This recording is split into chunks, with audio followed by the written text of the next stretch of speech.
शास्त्र भजन संहिता भजन 37। कुकर्मियों के कारण मत कूड़, कुटिल काम करने वालों के विषय डाह न कर, क्योंकि वे घास के समान झट कट जाएंगे और हरी घास के समान मुरझा जाएंगे। यहोवा पर भरोसा रख और भला कर, देश में बसा रह और सच्चाई में मन लगाए रह। यहोवा को अपने सुख का मूल जान और वो तेरे मनोरथों को पूरा करेगा। अपने मार्ग की चिंता यहोवा पर छोड़ और उस पर भरोसा रख, वही पूरा करेगा। वो तेरा धर्म ज्योति के समान और तेरा न्याय दोपहर के उजियाले के समान प्रकट करेगा। यहोवा के सामने चुपचाप रह और धीरज से उसकी प्रतीक्षा कर।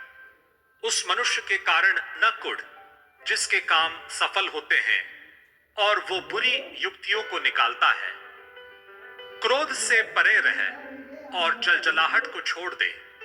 मत कुढ़, उससे बुराई ही निकलेगी, क्योंकि कुकर्मी लोग काट डाले जाएंगे और जो यहोवा की बाट जोते हैं वे पृथ्वी के अधिकारी होंगे। थोड़े दिन के बीतने पर दुष्ट रहेगा ही नहीं और तू उसके स्थान को भली भांति देखने पर भी उसको न पाएगा। परंतु नम्र लोग पृथ्वी के अधिकारी होंगे और बड़ी शांति के कारण आनंद मनाएंगे। दुष्ट धर्मी के विरुद्ध बुरी युक्ति निकालता है और उस पर दांत पीसता है, परंतु प्रभु उस पर हंसेगा, क्योंकि वो देखता है कि उसका दिन आने वाला है। दुष्ट लोग तलवार खींचे और धनुष चढ़ाए हुए हैं, ताकि दीन दरिद्र को गिरा दे और सीधी चाल चलने वालों को वध करें। उनकी तलवारों से उन्हीं के हृदय छिदेंगे और उनके धनुष तोड़े जाएंगे। धर्मी का थोड़ा सा धन दुष्टों के बहुत से धन से उत्तम है, क्योंकि दुष्टों की भुजाएं तो तोड़ी जाएगी, परंतु यहोवा धर्मियों को संभालता है। यहोवा खरे लोगों की आयु की सुधि रखता है और उनका भाग सदैव बना रहेगा। विपत्ति के समय उसकी आशा न टूटेगी और न वे लज्जित होंगे, और अकाल के दिनों में वे तृप्त रहेंगे। दुष्ट लोग नष्ट हो जाएंगे और यहोवा के शत्रु खेत की सुथरी घास के समान नष्ट होंगे। वे धुएं के समान लुप्त हो जाएंगे। दुष्ट ऋण लेता है और भरता नहीं, परंतु धर्मी अनुग्रह करके दान देता है, क्योंकि जो उससे आशीष पाते हैं वे तो पृथ्वी के अधिकारी होंगे, परंतु जो उससे शापित होते हैं वे नष्ट हो जाएंगे। मनुष्य की गति यहोवा की ओर से दृढ़ होती है और उसके चलन से वो प्रसन्न रहता है। चाहे वो गिरे तो भी पड़ा न रह जाएगा, क्योंकि यहोवा उसका हाथ थामे रहता है। मैं लड़कपन से लेकर बुढ़ापे तक देखता आया हूं, परंतु ना तो कभी धर्मी को त्यागा हुआ और न उसके वंश को टुकड़े मांगते देखा है। वो तो दिन भर अनुग्रह कर करके ऋण देता है और उसके वंश पर आशीष फलती रहती है। बुराई को छोड़ और भलाई कर और तू सर्वदा बना रहेगा, क्योंकि यहोवा न्याय से प्रीति रखता और अपने भक्तों को न तजेगा। उनकी तो रक्षा सदा होती है, परंतु दुष्टों का वंश काट डाला जाएगा। धर्मी लोग पृथ्वी के अधिकारी होंगे और उसमें सदा बसे रहेंगे। धर्मी अपने मुंह से बुद्धि की बातें करता और न्याय का वचन कहता है। उसके परमेश्वर की व्यवस्था उसके हृदय में बनी रहती है, उसके पैर नहीं फिसलते। दुष्ट धर्मी की ताक में रहता है और उसे मार डालने का यत्न करता है। यहोवा उसको उसके हाथ में न छोड़ेगा, और जब उसका विचार किया जाए तब वो उसे दोषी न ठहराएगा। यहोवा की बाट जोता रहे और उसके मार्ग पर बना रहे, और वो तुझे बढ़ाकर पृथ्वी का अधिकारी कर देगा। जब दुष्ट काट डाले जाएंगे तब तू देखेगा। मैंने दुष्ट का बड़ा पराक्रमी और ऐसा फैलता हुआ देखा जैसा कोई हरा पेड़ अपनी निज भूमि में फैलता है। परंतु जब कोई उधर से गया तो देखा कि वो वहां है ही नहीं, और मैंने भी उसे ढूंढा परंतु कहीं न पाया। खरे मनुष्य पर दृष्टि कर और धर्मी को देख, क्योंकि मेल से रहने वाले पुरुष का अंत फल अच्छा है। परंतु अपराधी एक साथ नष्ट किए जाएंगे। दुष्टों का अंत फल सर्वनाश है। धर्मियों की मुक्ति यहोवा की ओर से होती है। संकट के समय वो उनका दृढ़ गढ़ है। यहोवा उनकी सहायता करके उनको बचाता है।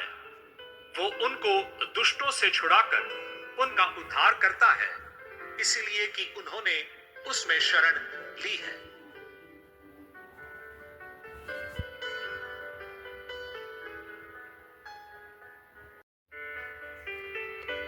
पवित्र शास्त्र, भजन संहिता, भजन 31।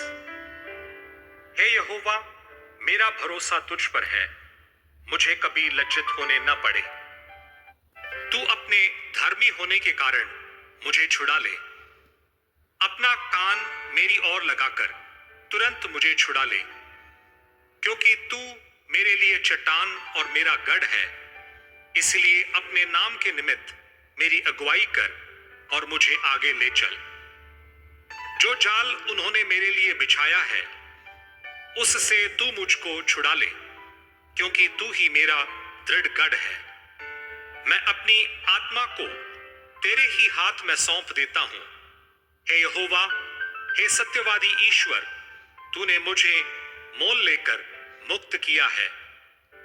जो व्यर्थ वस्तुओं पर मन लगाते हैं उनसे मैं घृणा करता हूं, परंतु मेरा भरोसा यहोवा ही पर है। मैं तेरी करुणा से मगन और आनंदित हूं, क्योंकि तूने मेरे दुख पर दृष्टि की है। मेरे कष्ट के समय तूने मेरी सुधि ली है, और तूने मुझे शत्रु के हाथ में पड़ने नहीं दिया। तूने मेरे पांवों को चौड़े स्थान में खड़ा किया है। हे यहोवा, मुझ पर अनुग्रह कर, क्योंकि मैं संकट में हूं। मेरी आंखें वरन मेरा प्राण और शरीर सब शोक के मारे भूले जाते हैं। मेरा जीवन शोक के मारे और मेरी आयु कराहते कराहते घट चली है। मेरा बल मेरे अधर्म के कारण जाता रहा और मेरी हड्डियां घुल गईं। अपने सब विरोधियों के कारण मेरे पड़ोसियों में मेरी नामधराई हुई है। अपने जान पहचान वालों के लिए डर का कारण हूं। जो मुझको सड़क पर देखते हैं वे मुझसे दूर भाग जाते हैं। मैं मृतक के समान लोगों के मन से बिसर गया। मैं टूटे बर्तन के समान हो गया हूं। मैंने बहुतों के मुंह से अपनी निंदा सुनी। चारों ओर भय ही भय है। जब उन्होंने मेरे विरुद्ध आपस में सम्मति की तब मेरे प्राण लेने की युक्ति की। परंतु हे यहोवा, मैंने तो तुझी पर भरोसा रखा है। मैंने कहा, तू मेरा परमेश्वर है। मेरे दिन तेरे हाथ में है। तू मुझे मेरे शत्रुओं और मेरे सताने वालों के हाथ से छुड़ा। अपने दास पर अपने मुख का प्रकाश चमका। अपनी करुणा से मेरा उद्धार कर। हे यहोवा, मुझे लज्जित न होने दे, क्योंकि मैंने तुझको पुकारा है। दुष्ट लज्जित हों और वे मृतक लोक में चुपचाप पड़े रहें।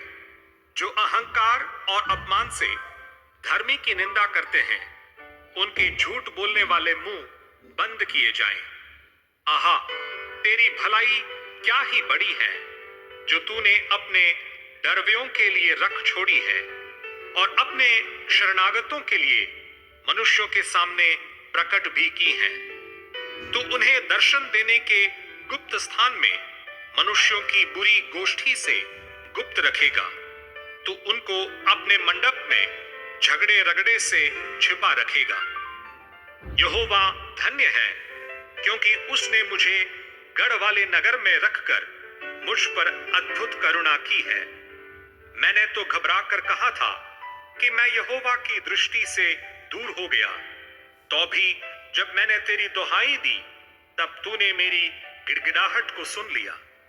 हे यहोवा के सब भक्तों, उससे प्रेम रखो। यहोवा सच्चे लोगों की तो रक्षा करता है, परंतु जो अहंकार करता है उसको वो भली भांति बदला देता है। हे यहोवा पर आशा रखने वालों, हियाव बांधो और तुम्हारे हृदय दृढ़ रहें।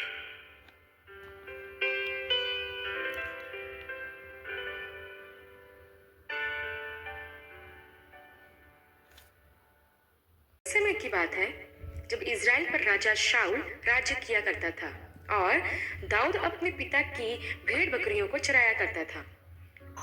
उस समय दाऊद की उम्र लगभग 15 वर्ष की थी।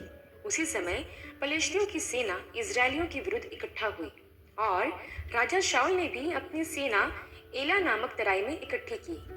लेकिन शाऊल ने खुद पहले युद्ध की शुरुआत नहीं की, क्योंकि वह जानता था कि यदि वह पहले हमला करेगा तो उसका ही नुकसान होगा।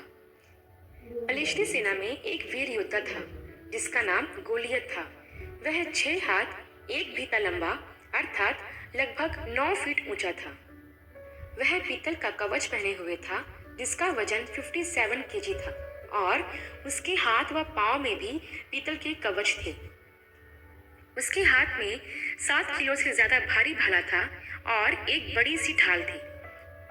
उसने इज़राइलियों को युद्ध के लिए ललकारा और कहा कि अपने में से एक पुरुष को चुन लो जो मेरे पास आए और मुझसे लड़े। यदि वह जीतेगा तो हम सब तुम्हारे अधीन हो जाएंगे और तो तुम सबको हमारे अधीन होकर हमारी सेवा करनी पड़ेगी। ऐसा कहकर उसने इज़राइल की सेना को ललकारा। गोलियत की यह बात सुनकर शाऊल और समस्त इज़राइलियों का मन कच्चा हो गया और वे सब बहुत ही डर गए। वह पलिश्ती गोलियत 40 दिन तक हर सुबह शाम इज़राइलियों को यूं ही ललकारता रहा। इज़राइल की सेना में किसी की भी, यहाँ तक कि शाऊल की भी इतनी हिम्मत नहीं हुई कि वह उस पलिश्ती गोलियत का सामना कर सके, क्योंकि प्रियो परमेश्वर का आत्मा शाऊल पर से उठ गया था। तब एक दिन दाऊद के पिता यिशै ने दाऊद से कहा कि यह अनाज और 10 रोटियां लेकर छावनी में अपने भाइयों के पास जा, क्योंकि दाऊद के 3 बड़े भाई एलियाब, अमीनादाब और शम्मा पलिश्तियों से लड़ने के लिए शाऊल के साथ एला नामक तराई में थे। और यिशै ने अपने पुत्रों का हालचाल पूछने के लिए दाऊद को भेजा ताकि पता करे कि उसके तीनों पुत्र ठीक हैं या नहीं। तब दाऊद अपनी भेड़ बकरियों को रखवाले के पास छोड़कर अपने पिता की आज्ञा के अनुसार उस स्थान पर पहुंचा जहां इज़राइली पलिश्तियों के विरुद्ध इकट्ठा हुए थे। तब जैसे ही दाऊद वहां पहुंचा और अपने भाइयों का हालचाल पूछा, तभी वह गोलियत इज़राइलियों को पहले के समान ललकारने लगा। दाऊद उस पलिश्ती की सारी बातें सुन रहा था। उसी समय सारे लोग उसे देखकर उसके सामने से भागे। फिर इज़राइली लोग कहने लगे कि राजा ने कहा है कि जो कोई उस पलिश्ती को मारेगा, राजा उसे बहुत धन देगा और अपनी बेटी का विवाह उससे करा देगा। तब दाऊद ने पास खड़े लोगों से कहा, जो उस पुरुष को मार के इज़राइल की नामधराई दूर करेगा, उसके साथ क्या किया जाएगा। तब लोगों ने वह सारी बात जो राजा के द्वारा कही गई थी दाऊद को बता दी। तब दाऊद ने कहा कि वह खतना रहित पुरुष क्या है जो जीवित परमेश्वर की सेना को ललकारे। तब एलियाब, जो दाऊद का बड़ा भाई था, दाऊद मसीह की Bible stories Hindi YouTube channel पर आप सबका स्वागत है। आज मैं आपके लिए उड़ाऊ पुत्र का दृष्टांत लेकर आई हूँ, जो आपको लूका के सुसमाचार में 15 अध्याय के 11 से 32 तक देखने को मिल जाएगा। प्रभु यीशु मसीह बताते हैं कि एक मनुष्य के 2 पुत्र थे। उनमें से छोटा पुत्र अब कहता है कि संपत्ति में से मेरा हिस्सा मुझे दे दीजिए। तब उसके पिता ने ऐसा ही किया। उसके पिता ने संपत्ति का जो भाग उसके छोटे पुत्र का था उसे दे दिया। तब कुछ दिनों के बाद वह छोटा पुत्र अपनी संपत्ति को इकट्ठा करके दूर देश को चला गया और वहां जाकर उसने अपनी सारी संपत्ति कुकर्म में उड़ा डाली, जैसे खाना पीना, ऐशो आराम करना और गलत संगति करना। एक दिन जब उस देश में अकाल पड़ा तो बाइबल हमें बताती है कि वह कंगाल हो गया और उसके पास कुछ भी ना बचा। प्रियो, ध्यान दें कि इस उड़ाव पुत्र ने जो संपत्ति उसे मिली थी उसका सही इस्तेमाल नहीं किया। उसने गलत मित्र बना लिए जो कि उसके साथ तब तक ही थे जब तक उसके पास पैसा था। आज भी हम ऐसे ही देखते हैं प्रियो कि जिनके पास पैसा होता है उन्हीं से लोग पूछते हैं कि तू कैसा है। कोई भी किसी दरिद्र या गरीब से मित्रता नहीं करना चाहेगा क्योंकि उनके पास पैसा धन संपत्ति नहीं होती और ना ही उनका स्टैंडर्ड दूसरे लोगों के बराबर होता है। बाइबल भी हमें इस प्रकार बताती है कि धनी के बहुत से मित्र हो जाते हैं परंतु कंगाल के मित्र उससे अलग हो जाते हैं। ऐसा ही इस उड़ाव पुत्र के साथ भी हुआ। जब तक इसके पास पैसा था तब तक ही इसके मित्र इसके पास थे, लेकिन जैसे ही इसके पास का पूरा पैसा खत्म हो गया तो कोई भी उस अकाल के समय उसकी मदद करने वाला नहीं था। प्रियो, मैं आपसे पूछना चाहती हूँ कि कहीं आपके साथ तो ऐसा नहीं हुआ कि जब तक आपके पास अच्छा खासा पैसा था और आप ऐशो आराम की जिंदगी बिता रहे थे तो आपके बहुत से मित्र हो गए होंगे और जैसे ही कोई विपत्ति आपके ऊपर आई और धीरे धीरे आपका सब कुछ जाने लगा तो आपके कई मित्रों ने आपका साथ भी छोड़ दिया होगा। अब वे ना तो आपके घर आते होंगे और ना ही फोन करके अब आपका हाल चाल पूछते होंगे। इसलिए प्रियो, मैं आपसे कहती हूँ कि जब तक पैसा है तब तक ही लोग आपसे पूछेंगे कि तू कैसा है। प्रियो, बाइबल हमें बताती है कि जैसे ही उस पुत्र की संपत्ति समाप्त हो गई और उसके पास कुछ ना बचा तो उसे उस देश में दर दर की ठोकरें खानी पड़ी। सब लोगों ने उसे ठुकरा दिया और अंत में वो उस देश में ही रहने वाले एक व्यक्ति के पास रहने लगा जिसने उसे अपनी सुअर चराने का काम दे दिया। और यही नहीं प्रियो, उस व्यक्ति ने उसे भोजन देने के बजाय उससे यह कहा कि उसे वही भोजन करना पड़ेगा जो सुअर खाते हैं, अर्थात उसने उसे अपना पेट भरने के लिए उन फलियों को खाने के लिए कहा जिन्हें सुअर खाते थे। कुछ दिनों तक वह ऐसे ही दुर्दशा में पड़ा रहा और फिर कुछ समय पश्चात उसे स्मरण आया कि मेरे पिता के घर में काम करने वाले नौकरों को भी इससे कहीं ज्यादा अच्छा भोजन मिलता है। अब यहाँ पर मैं एक बात आपको बताना चाहती हूँ प्रियो कि जब तक उस देश में अकाल नहीं आया और इसे सुअरों के साथ भोजन नहीं करना पड़ा तब तक उसे अपने पिता का घर याद नहीं आया। यह अकाल उसके जीवन में आशीष लेकर आया क्योंकि इसी अकाल के समय वह यह सोचने के लिए मजबूर हो गया कि उसके पिता के घर में नौकरों की दशा ज्यादा अच्छी है, उनके पास खाने की कोई कमी नहीं है। वैसे ही प्रियो, जब तक हमारे पास सब कुछ पर्याप्त मात्रा में और अच्छे से अच्छा होता है तब तक हमें उसकी वैल्यू समझ में नहीं आती और जब तक हम किसी विपत्ति या संकट में नहीं पड़ते तब तक हमें उस प्रेमी पिता की याद नहीं आती। मैं आपको बता दूं कि आज बहुत से मसीही लोगों का जीवन भी ऐसा ही है कि जब तक उनके पास सब कुछ होता है तो कभी उस परमेश्वर को याद नहीं करते, लेकिन जैसे ही कोई विपत्ति, समस्या या बीमारी आ जाती है तो उन्हें परमेश्वर याद आता है। तब फिर वो उपवास के साथ प्रार्थना करते हैं उस समस्या से निकलने के लिए। कहीं आपका जीवन तो ऐसा नहीं है जिसमें आप सिर्फ जरूरत पड़ने पर ही परमेश्वर को पुकारते हैं। आगे हम देखते हैं प्रियो कि जब उस उड़ाव पुत्र को इस बात की सुधि आई कि उसके पिता के घर में नौकरों को भी पेट भर भोजन मिलता है और मैं यहाँ भूखा मर रहा हूँ, तो उसने अपने मन में यह विचार किया कि मैं अपने पिता के घर वापस चला जाऊंगा तथा अपने पिता से क्षमा मांगूंगा और कहूंगा कि मैंने स्वर्ग के विरोध में और आपके विरोध में पाप किया है, इसलिए आप मुझे क्षमा कर दें। और कहूंगा मैं अब तेरा पुत्र कहलाने के योग्य नहीं रहा, इसलिए मुझे अपने मजदूरों की तरह ही रख ले, क्योंकि वह जानता था कि उसका पिता प्रेमी और दयालु है और वह उसे माफ जरूर करेगा। इसके बाद हम देखते हैं प्रियो कि वह उड़ाव पुत्र इन सब बातों को सोचने के बाद उठकर अपने पिता के घर चल पड़ा। प्रियो, उड़ाव पुत्र जानता था कि उसका पिता उससे प्रेम रखता है, इसी वजह से उसने घर लौटने का फैसला किया। प्रियो, यही विश्वास है जो उस उड़ाव पुत्र के जीवन में हम देखते हैं कि उसने अपना जीवन बर्बाद करने और अपना सब कुछ खो देने के बाद भी यह विश्वास रखा कि उसका पिता उससे प्रेम करता है। हो सकता है प्रियो, शायद आपने भी गलत संगतियों में, पाप में अपना जीवन बर्बाद कर लिया हो, तो ऐसा कभी ना सोचें कि प्रभु आपसे प्रेम नहीं करेगा या आप कैसे प्रभु के पास वापस जाएं। याद रखें प्रियो कि परमेश्वर इस दुनिया में सबसे ज्यादा प्यार आपसे करते हैं, इसलिए उसने आपको बचाने के लिए अपना इकलौता बेटा बलिदान होने के लिए दे दिया। इसलिए परमेश्वर के प्रेम पर कभी भी संदेह ना करें। आगे हम देखते हैं प्रियो कि जब वह उड़ाऊ पुत्र अपने घर के पास आया तो उसके पिता ने दूर ही से अपने बेटे को पहचान लिया और दौड़कर उसके पास गया और उसे गले लगाया और उसे बहुत चूमा। प्रियो, ध्यान दे कि उड़ाऊ पुत्र के घर छोड़कर जाने के बाद उसका पिता प्रतिदिन उसका इंतजार करता है और अपने घर के दरवाजे पर बैठकर हर दिन यही सोचता है कि शायद आज मेरा बेटा वापस आ जाएगा। कितना अद्भुत नजारा हम देखते हैं प्रियो कि कैसे एक पिता अपने बेटे की चिंता करता है और प्रतीक्षा करता है कि एक ना एक दिन उसका बेटा जरूर वापस आएगा।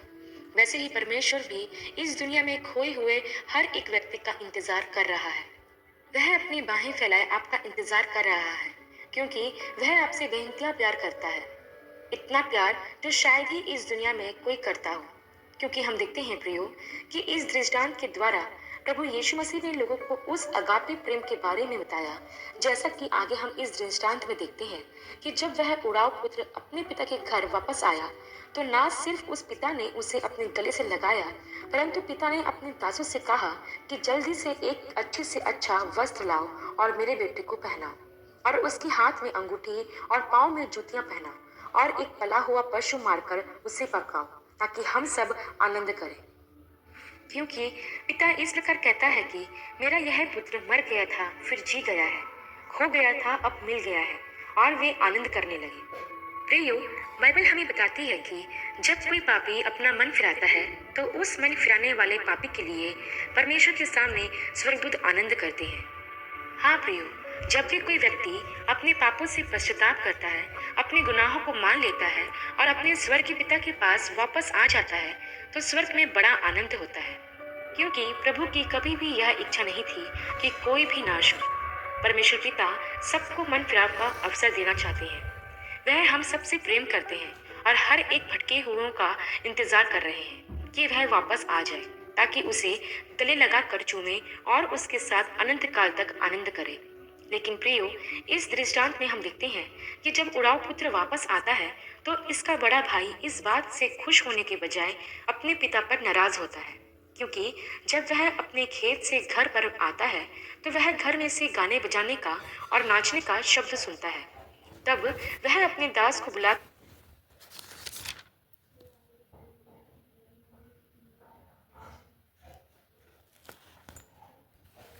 कर पूछता है कि यह क्या हो रहा है। तब वह दास बड़े बेटे से कहता है कि तेरा भाई आ गया है और तेरे पिता ने उसके लिए एक पला हुआ पशु भी मरवाया है। अपने दास से यह बात सुनकर वह क्रोध से भर जाता है और घर के अंदर नहीं जाता, परंतु जब पिता अपने बड़े बेटे को बाहर खड़े देखता है तो वह उसे झाँक कर मनाने लगता है। परंतु उसका बड़ा बेटा उसको उत्तर देता है कि मैं इतने वर्ष से तेरी सेवा कर रहा हूँ, परंतु तूने कभी भी एक बकरी का बच्चा भी नहीं दिया कि मैं अपने मित्रों के साथ आनंद कर सकूं। परंतु जब तेरा यह बेटा वेश्याओं में अपनी संपत्ति उड़ाकर वापस आता है तो तू उसके लिए एक पला हुआ पशु कटवाता है। बड़े बेटे की यह बात सुनकर पिता उससे कहता है कि तू सर्वदा मेरे साथ है और जो कुछ मेरा है वह सब तेरा ही है। इसलिए आनंद कर और मग्न हो, क्योंकि तेरा भाई मर गया था फिर जी गया है, खो गया था अब मिल गया है। प्रियो, इस दृष्टांत में हम देखते हैं कि वह बेटा जो खो गया था जब वह वापस आता है तो वह अपने पिता के घर में होता है, लेकिन जो बेटा अपने पिता को छोड़कर नहीं गया वह घर के बाहर होता है। क्या आप इस अंतर को समझ पा रहे हो? आपको मैं बता दूं कि प्रभु ने कहा है कि जो पहले हैं वह पिछले होंगे और जो पिछले हैं वह पहले होंगे। क्या आपने इस बात पर भी ध्यान दिया है कि बड़ा भाई अपने छोटे भाई को ढूंढने के लिए नहीं जाता?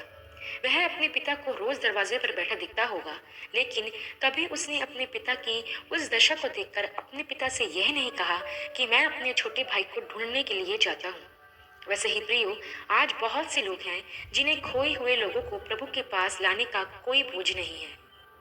प्रियो, ये कहानी हमें प्रोत्साहित करती है कि हमारा हृदय उस पिता के समान होना चाहिए जो अपने बेटे के वापस आने का बेसब्री से इंतजार करता है।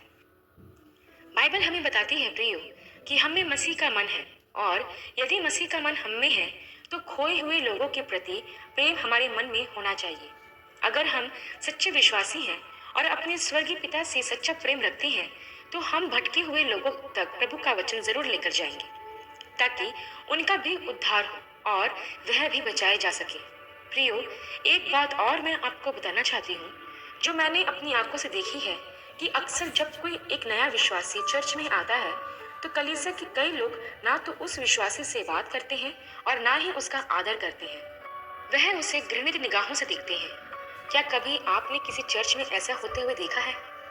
लेकिन प्रियो, हमें ऐसा बिल्कुल नहीं करना है। हमें सबसे प्रेम करना है, फिर चाहे वह हमारा शत्रु ही क्यों ना हो, और अपने प्रेम से उसके दिल को जीतना है। क्योंकि ध्यान रखिए प्रियो, कि परमेश्वर प्रेम है और वह आज भी हर एक भटके हुए व्यक्ति का इंतजार कर रहा है।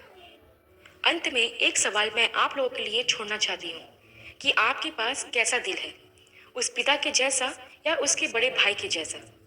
अपने उत्तर हमें कमेंट बॉक्स में जरूर बताएं। आशा करती हूँ प्रियो, उड़ाव पुत्र का यह दृष्टांत आपके लिए आशीषमय रहा होगा। अगले वीडियो में एक नए विषय के साथ आपसे फिर मुलाकात होगी। तब तक के लिए आप सबको जय मसीह की। आप सबको जय मसीह की। बाइबल स्टोरी 10 कुंवारियों के दृष्टांत के बारे में बताने वाली हूँ, जिसका वर्णन आपको मत्ती रचित सुसमाचार और उसके 25 अध्याय में 1 पद से 13 पद तक देखने को मिल जाएगा। यह उस समय की बात है जब प्रभु यीशु मसीह ने जैतून पहाड़ पर से अपने चेलों को जगत के अंत तथा अपने दूसरे आगमन के संबंध में बताया था। उस समय प्रभु यीशु मसीह ने अपने चेलों को अंत के दिनों से संबंधित कई सारे चिन्ह बताए और उन्हें यह भी बताया कि उनके द्वितीय आगमन के समय में क्या क्या होगा। प्रभु यीशु मसीह ने उन्हें कई दृष्टांत बताए, लेकिन उसके आगमन से पहले हमें कैसे तैयार होना है, उसके संबंध में प्रभु ने 10 कुंवारियों का दृष्टांत बताया, जिसमें प्रभु यीशु मसीह यह बताते हैं कि स्वर्ग का राज्य उन 10 कुंवारियों के जैसा होगा जो अपने मशाले लेकर दूल्हे से मिलने गई। उनमें से 5 समझदार थीं और 5 मूर्ख थीं। मूर्खों ने अपने साथ मशाले तो ली, परंतु तेल नहीं लिया, लेकिन समझदार कुंवारियों ने मशालों के साथ साथ अपने बर्तनों में तेल भी लिया। जब दूल्हे के आने में देर हुई तो वे कुंवारियां ऊँघने लगी और सो गई। जब आधी रात धूम मची कि देखो दूल्हा आ रहा है, उससे मिलने के लिए चलो, तब सभी कुंवारियां जल्दी से उठकर अपनी अपनी मशालें ठीक करने लगी। उस समय मूर्ख कुंवारियों ने समझदार कुंवारियों से कहा कि हमें अपने तेल में से कुछ दो, क्योंकि हमारी मशालें बुझ रही हैं।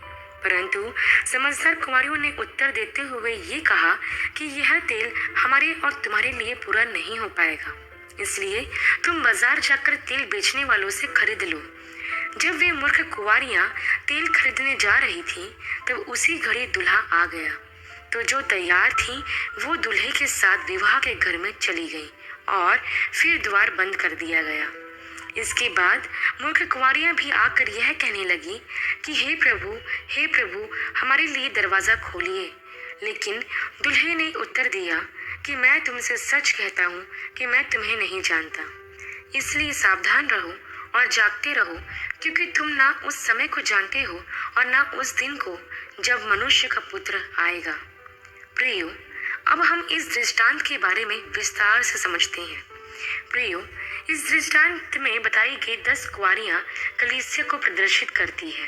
उन कुंवारियों के हाथ में जो मशालें थी वह हमारा शरीर है, और जो आग उस मशाल में जल रही थी वह परमेश्वर के स्वभाव का चिन्ह है, और जो तेल मशालों को जलने में सहायता करता है वह पवित्र आत्मा का चिन्ह है।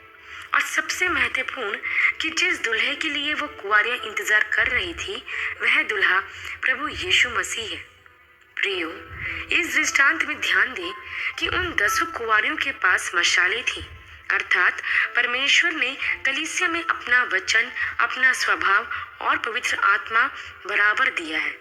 यहाँ पर यह बात तो स्पष्ट है प्रियो कि हमारा परमेश्वर पक्षपात नहीं करता, वह मुंह दिखा काम नहीं करता। आगे हम इस दृष्टांत में यह देखते हैं प्रियो कि इन 10 कुंवारियों में 5 मूर्ख थीं और 5 समझदार। अब यहाँ पर यह विचार करें कि ऐसी कौन सी बात थी जिसके कारण 5 मूर्ख गिनी गई और 5 समझदार गिनी गई। तो प्रियो, उन मूर्ख कुंवारियों को मूर्ख इसलिए कहा गया कि उन्होंने मशालें तो ली थी परंतु तेल नहीं लिया, और यही कारण था कि उन्हें मूर्ख गिना गया। प्रियो, जैसे कि मैंने आपको बताया कि तेल पवित्र आत्मा का चिन्ह है। आज के समय में आपको बहुत से ऐसे मसीही लोग मिलेंगे जिनके पास आत्मिक जीवन नहीं है, जो सिर्फ नाम के मसीह हैं और सिर्फ नाम के लिए ही चर्च जाते हैं। ऐसे लोग आत्मा से प्रभु की आराधना नहीं करते। ये सिर्फ दिखाने के लिए गीत गाते हैं और हाथ उठाकर प्रार्थना करते हैं, लेकिन इन लोगों में पवित्र आत्मा की भरपूरी नहीं होती है। ये लोग एक कान से वचन सुनकर दूसरे कान से निकाल देते हैं। मैंने कई ऐसे लोगों को देखा है जो चर्च में वचन तो सुनते हैं, लेकिन चर्च के बाहर निकलते ही लोगों की बुराई करना, चापलूसी करना, निंदा करना, अपशब्द बोलना तथा ऐसे ही और भी अनेक प्रकार के पापों को करने लगते हैं। कई ऐसे लोग इन मूर्ख कुंवारियों के समान हैं जिन्होंने अपने साथ तेल नहीं लिया है। प्रियो, यहाँ पर आप देख सकते हैं कि सिर्फ मशालों का ही होना पर्याप्त नहीं है। बिना तेल के मशाले बेकार है।